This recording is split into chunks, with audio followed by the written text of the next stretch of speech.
Right now, we are going to talk about something that probably many Muslims are going to be shocked when we mention. The 31 different Arabic Qurans. You've heard me correctly. The 31 different Arabic Qurans, and the number is still counting. The hope, I think, Dr. J, is to find the 37, basically. Yeah, now these are current day. These are modern day Qurans. That's right. They're all in Arabic. These are not translations. We're not talking right. about English translations or right. Urdu translations or French. These are Arabic Qurans, all of them different. Correct. And not just a few. We're talking about tens of thousands of differences. So what do we mean by the 31 different Arabic Qurans here? Well, to understand what we're talking about, we need to understand and we need to define razm, the consonant. If you could do that here, looking at the Arabic skeletal script. So basically, if you look here at the script itself, there are letters, and you put the letters together and you come up with words. And that's what we call the structure or the rasm, basically. In fact, the early manuscript, like we have an example here from the Samarkand manuscript, one of the early Quranic manuscripts, there is something missing here. As someone who reads Arabic, I can tell you I can look at it, but it will be a while before I take a number of guesses at what does it mean. Why? Because the diacritical markings are missing and the dottings are missing to identify basically the pronunciation and the vowel markings for the word. Therefore, we are left now with number of guesses how you can read certain words. In other words, you're not going to really be reading specifically and exactly the same way that it was intended when Here's it was another written. example. There are no diacritical marks, no vowelization in the Sana manuscript. That's even another earlier one. Here's another one. You can see another example. This is from the Topkapi. They have penciled in red. Notice that a beginning of diacritical marks. Those are later penciling. And that's important for people to see what we mean by that. Those dots, that's what I was referring to. This is that's a system that was invented by Abu Aswad ad-Duali, and he began to use this because he was troubled by the fact that people were not reading the Quran accurately. Okay. Now here's another one. This is Ali's Quran. This is a Shiite. Again, no dots. I don't see any dots there. I don't see any vowels. I don't see any damas, no kasras, no fatha. And then we now come to the 28 letters. So these are the 28 Arabic letters. However, if you show this to an Arab speaker, they're going to be surprised because there are things missing here. What is missing is the dottings, and now you're going to see it. Now, these are the six, before we get to the dottings, these are the 6 letters that I'm going to put circle in yellow that are unique, that don't need the dottings. So you have the al. Exactly. No matter what, they're never going to read a dotting, basically. You have the lam, you have the mim, you have the ha, and you have the wow. So those are the 6 that don't need any diacritical marks. But the other 22 do. That's right. So of the 28, 6 are unique. 22 absolutely need the dots. Now, what do we mean by that? Well, let's take a look at this smiley face here. There's a smiley face, right? What happens when you put 1 dot? That's a noon. Okay, 2 dots. Ta. Okay, 3 dots. Tha. Okay, 1 dot below. Ba. Okay, 2 dots below. Yeah. So, what happens when you just take that? Ta, tha, Tha. ba, and yeah. yeah. 5 different possibilities. 5 different letters from just one little smiley face. That's right. Can you see why dots are absolutely important? This changes everything. Now let's put it and let's look at 3 smiley faces connected together. So smiley face, smiley face, smiley face. When we add dots and vowels below the line, we get 19 different words. There you can see them right. There's an example of 19. So basically, if you remove the dottings, it's almost going to look the same. But once you start adding the dottings, look at the different meanings that emerge out of this. Okay. Now, let's now look at the 31 Qurans that Hatun Tash, my colleague in UK, has found. These are not my Qurans, these are hers. She has found these in different marketplaces I think in Yemen, in Jordan, and in Morocco. Those are the 3 countries that she and her friends have found. So she's been scouring these for about the last 2 years. So these are not difficult to find. If she can find 31 of them, then there should be any difficult, and hopefully we're going to be able to find 37 that are out there in the marketplace. But Dr. Smith, I thought there was only 1 Quran. That's what we've been told, isn't it?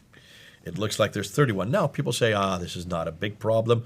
But let me just look and go through them real quickly. There is the first one. You go ahead and read them as we put them up. That's, for instance, As-Susi. This is Al-Jafar, Abi Jafar. This is Yaqub. This is Duri. Ibn Amir. Khalaf I cannot see it from far away here. It's Khalaf al-Khalid. Al-Khalid, yes. Al-Layth, أيضا الخليل. Warsh, for instance. Here's Warsh. Now, Warsh are popular in North Africa. So this is one of those that's popular in North Africa. That's right. And here's Warsh. Another Warsh. Hold on a minute. You can have two different Warshes? Looks like there's more than just one Warsh. Popular somewhere else. And then Ibn Jammaz. Ibn Jammaz, yeah. Duri. Another Duri. So another Duri, the same person. That's right. Two different texts. We're going to get to that one when we get to the graph. There's next. another Khalaf. Khalaf again. Al-Kisai. Al-Kisai, yes. Now this is Shoba ibn Ayah. Yeah, they're starting to get tiny. These are getting too tiny for us to even read this far away. Yeah. That's Hisham ibn Amr. There you have Al-Bazi. Khalaf. Another not Khalaf. But Khalaf. Shoba again. Another Shoba. So there's a second different with the same name. And then we get, now these are getting so tiny I can't even read them. Ibn Kathir. Not the commentator. That's right. That's a reader. Okay, and then we finally get to... In fact, Ibn Kathir is considered to be one of the early, basically, readers as well. Okay, so I'm sorry. Let me just go forward. Now, I'm going to have to go through all these again. So let's just put them up there one after another. All 26 have come up. And this is 26 that she had as of last summer. Since last summer now, she's found another 5. So we're up to 31. But here's what I want to show you this next graph here, because this next graph really then produces what I'm looking for. Let's take Hafs out of there, but take a look at all of those names along the right side. And you can see Hisham and Kalum and Warish, and you can see Al-Bazi. And when you come to this one here, there you can see Hafs, where the black circle is around. That's right. Hafs is the one that is used today. All of those they had to choose from. And when you look at each one, let's just put it to the next slide. When you look at each one of those brown cloud forms, look at the numbers that are in them. Those represent how many variants each one of those readers have from Hafs, who's circled in black. So Al-Bazi, 1,094 variants. Coming on down to Kalun, 1,700 variants. Hisham, 1,300 variants. Khalaf, 2,629 variants. And then you have Al-Duri, 336 variants. Look at Abu Ali al-Harith, 5,000 variants from Hafs. Thousands of variants. We're not just talking about few. We're talking about thousands of variants. And when we go back and look at the bigger graph, Hatun has gone through and she's just looked at 23 Qurans. That's all she's had time to do so far of the 31 she has. And she's already found 59,776. I mean, almost 60,000. All you need is just one difference. That's all you need is one difference. And that shoots down that theory immediately. Now let's look at Hafs again, the one in black, and let's look at his date. Look when he died, 805. In fact, when you look at all these dates here, they're all in the 800s. Most of them are in the 800s. They're all in the 9th century. So this has been around for over 1,000 years. People say, well, it's not very important. These are nothing more than ahruf and kiryats, different readings. There you can see where the number are. But what I want to do is I want to look at these readings. So let's take a look at some of them. That's right. And let's look at this. This is the one that most Muslims come up with as an example of it's nothing any different. I'll do the Hafs, you do the Warsh, okay? So Hafs is the one that was created in 1924. The Warsh is now very popular in Northern Africa. On the one side, it says, the only owner of the day of recompense, that's Maliki, has been changed to? Malik, which the is king of the day. And so they say this all the time, Mr. Smith, the owner of the day or the king? It's the same thing. Let me add something here. I would tell you, I did a study on this, and there is another qira'ah, another reading by Abu Hanifa, and it says Malaka, meaning possessed the day of judgment. Okay, so he possessed. So there is a theological difference. Here we have now Surah 2, Ayat 10. You have Yaksibuna in Hafs, which says, in their hearts is a disease, and Allah increases their disease. A painful doom is theirs because they lie. It's right. Changed to? Yukadhibun, meaning they accused others of lying. So, significance, are they doomed because they lie or because they accuse others of lying? That's right. Significant. That's right. Surah 2, Ayat 58. Nagfiru is, and when he said, enter this town and eat bountifully and say, forgive us, and we shall forgive you your sins. That's right. And the next one, it's يغفر in the passive basically, and it shall be forgiven. So, who forgives sins? Is it we, God, or are they arbitrarily forgiven? That's right. Huge difference. Hafs in Surah 2, Ayah 125 is, and take you has been changed to? اتخذوا, they took or have taken. So, Hafs takes is addressing a plural form. Do they take this place now, or has it already been taken? That's right. In Surah 2, Ayah 140, in the Hafs, it says, or do you say that Ibrahim, Yaqub, and his offspring were Jews? In the Warsh says, and or do they say? Now, who knows better than Allah, you or the others? In the Hafs, you is plural. That's right. So you can see there's a problem there. And here, Surah 2, Ayah 184, Miskeenan is one poor person. For those who can fast with difficulty, they happen to feed a one poor person, is changed to? Masakin. And that's really important. Many, by the way, poor persons. Why this is important? Because remember, Islam is a religion of works. And this is about fasting. Feeding one is different than feeding many. There you go. And this plural, meaning at least three. So I'd like to know which one I'm required if I don't fast. Here you have, in them is a great sin, has been changed to? Basically plenty or many.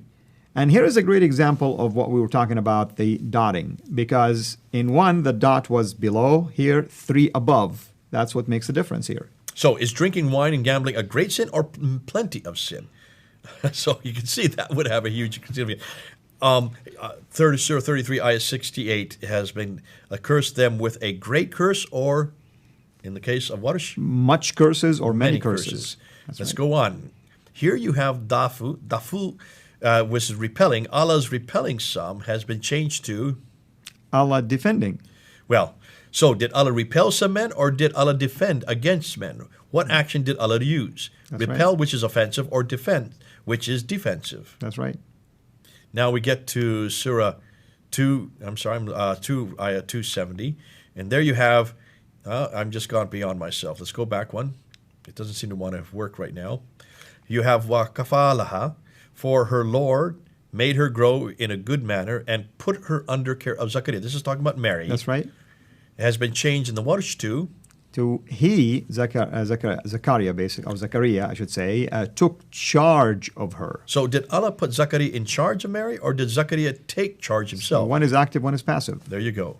And you can see it's by two different characters. Surah 3, Ayah 79. Be you Rabbaniyun, because you are teaching the book, has been changed. You know the book. Do believers teach the book, or do they simply know the book? No, many people know a book, but are not capable of teaching it. That's right. Surah 3, Ayah 83. Do they seek, and him shall they be returned? The has other been one? changed. This is gone. I'm having a problem with my PowerPoint here at this time. That's no problem. Let's go to the next one, since this one doesn't want to see it. This is interesting. Qatala versus Qutila. And how many a prophet fought, with whom were many worshippers of the Lord, has changed to?